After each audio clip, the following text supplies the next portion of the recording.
2023년 1주차 정세 동향입니다. 먼저 정치입니다. 윤석열 대통령은 도어 스태핑을 중단한 채 신년 들어서면서 기자회견 없는 신년사를 발표하고 자신의 정치적 구상을 밝혔습니다. 소통과 좀 멀어지는 그런 상황입니다. 보수 양당은 자신의 기득권을 유지할 수 있는 방안으로 선거제 개편에 대해서 논의를 시작한 것 같습니다. 민주당은 이재명 대표 지키기에 올인하고 있고, 국민의힘은 윤석열 정권 친정체제 구축을 위한 당대표 선출에 돌입한 상황입니다.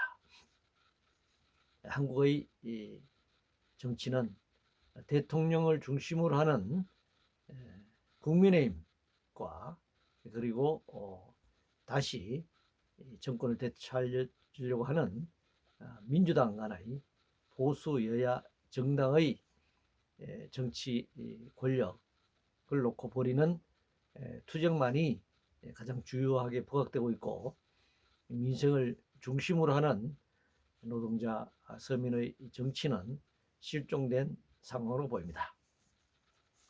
경제 문제입니다. 오늘날 경제 위기가 심각해지고 있는데 이것의 본질은 자본주의 체제의 위기입니다. 그럼에도 불구하고 이 위기를 극복하기 위한 방안이라고 제시되고 있는 것이 신자유주의 정책을 위한 여러 가지 개혁을 제시하고 있을 뿐입니다.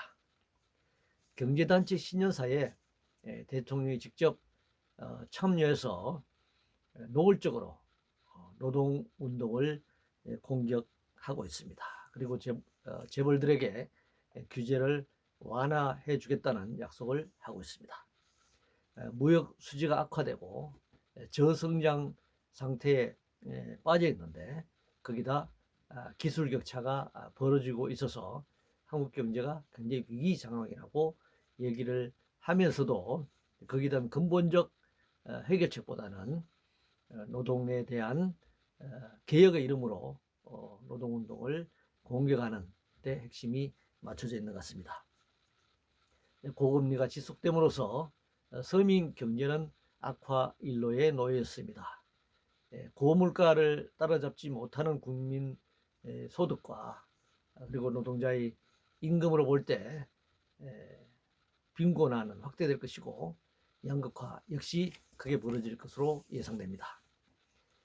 조세 재정 확대 없는 연금 개혁은 국가의 이 복지 제도를 후퇴시키거나 포기하는 방향으로 전개될 것으로 보입니다. 개인의 부담을 급격하게 높여서 복지를 유지한다면 이것은 국가복지, 사회복지가 아니라 개인 연금에 불과한 것입니다.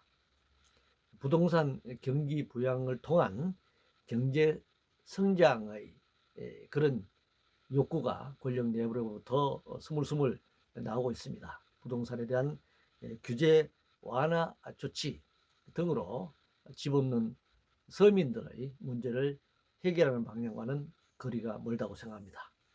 장애인 이동권 투쟁에 대해서 엄청난 벌금과 손해배상을 청구하는 압박을 하고 있습니다. 장애인의 이 저상권 버스나 지하철 내의 자유로운 이동을 위한 엘리베이터의 설치 증가 요구 등은 단순히 장애인들만의 요구가 아닙니다.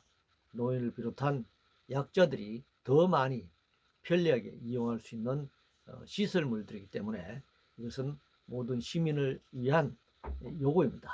따라서 장애인의 이동권 투쟁이 시민들의 통행을 방해한다든가 출퇴근 내의 문제를 가중시킨다라고 주장하는 것은 잘못된 편견이라고 생각합니다. 시장과 경쟁의 논리만을 근거로 하는 교육개혁 정책, 이것은 교육의 근본적 목표와 원리와 어긋나는 것이라고 생각합니다. 고령화 속도가 굉장히 빨라지고 있는 상황에서 노인들의 복지 정책 문제는 굉장히 정체 상태에 있습니다. 최근에 기초연금을 중심으로 여러 가지 논의가 되고 있지만 빈곤율 세계, 노인 빈곤율 세계 1위라고 하는 그런 현재의 조건을 돌파할 수 있는, 해결할 수 있는 그런 획기적인 정책적 대안은 제시되지 않고 있습니다.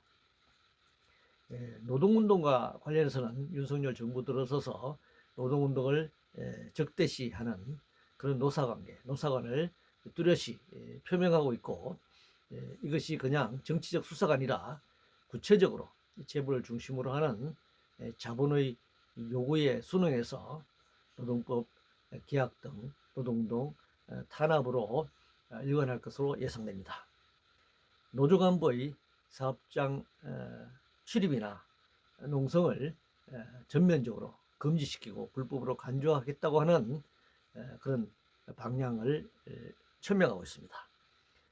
노조의 경영 참여를 원천적으로 부정하는 노사단체 협약에 명시되어 있는 인수합병 그리고 투자 또 공장 이전 등 노사 합의를 전제로 해야 하는 그런 그동안의 관행조차도 부정하는 자본의 요구와 논리만이 흥행하고 있는 실정입니다. 이태원 참사와 관련해서 정권은 책임을 회피하고 있고, 국민의 생명과 안전을 책임져야 할 대통령과 정부는 사고의 책임에 대해서 하위 공무원이나 현장 책임자들에게만 그 책임을 전가하고 법적, 정치적 책임은 지지 않겠다라고 하는 그런 태도를 여전히 유지하고 있습니다. 양국법 개정을 둘러싸고 여야가 첨예하게 대립하고 있습니다만, 가장 중요한 것은 식량의 안정적 확보를 위한 토지 제도, 그 유통, 그리고 소비 구조의 문제에는 도외시하고 단순히 법 하나를 둘러싼 여야간의 입장 차이만 부각되고 있는 실정입니다. 식량 문제는 기본적으로 식량 작업도를 높이는 일이고, 식량 생산을 위한 토지를 유지 발전시켜야 하는 것임에도 불구하고 지난 40여 년 동안 우리나라 농지는 3분의 1이 감소하였고 곡물 작업도는 20% 이하로 떨어짐으로써 전지구적 식량 위기와 기후 환경 위기, 이 자원 고갈 시대에 먹거리 문제는 생존권의 1차적인 과제라고 할 수 있습니다. 이런 문제들에 대한 종합적인 대책이 부재하고 있는 것이 현실입니다. 윤석열 정부 들어서서 이 남북 간의 긴장과 대립이 고조되고 있습니다. 북한도 남한을 주적으로 분명하게 천명했고, 남쪽 역시 북한을 주적으로 공개적으로 천명함으로써 주적 논란을 넘어 긴장의 고조 그리고 전쟁의 가능성까지 지금 우려되고 있는 상황입니다.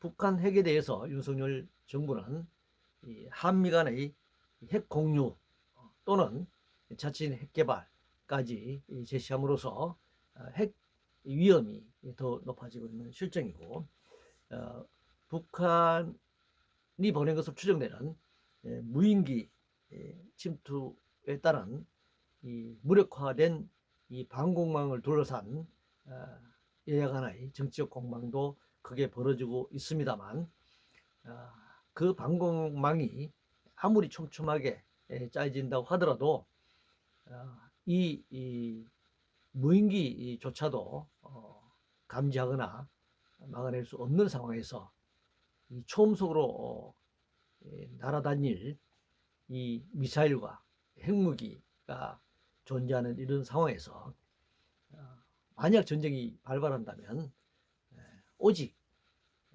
파괴와 살상만이 존재할 것이라고 하는 그 어떤 방어체계도 오늘날 현대화된 이 고도화된 무기를 막아내거나 피할 수 없다는 사실에 우리가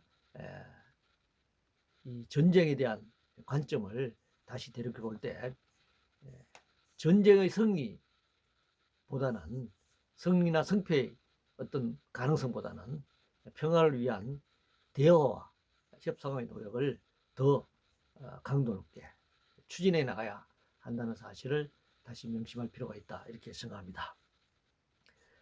국제 문제 관련해서 징용공 문제와 관련돼서 일본 정부의 책임이 없다라고 지금 주장하고 있는 상황이고, 한국의 대법원 판결을 둘러싸고 한일간에 문재인 정부 때부터 긴장 갈등이 유지되어 왔습니다.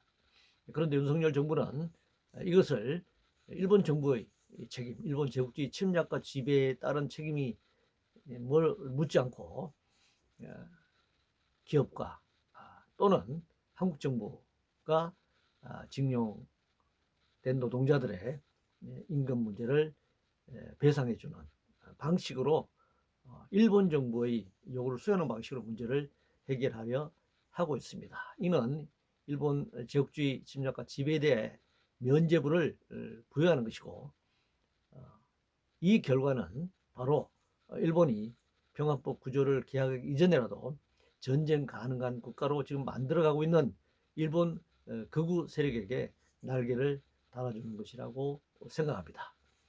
협상이 좀 더 힘들고 어렵더라도 이들에게 면죄부를 부여해서는 안 된다고 생각합니다. 이상으로 2023년 첫째 주 정세 동향을 중심으로 살펴보았습니다. 앞으로 매주 한 차례 주간 정세 동향으로 여러분들을 만나도록 하겠습니다.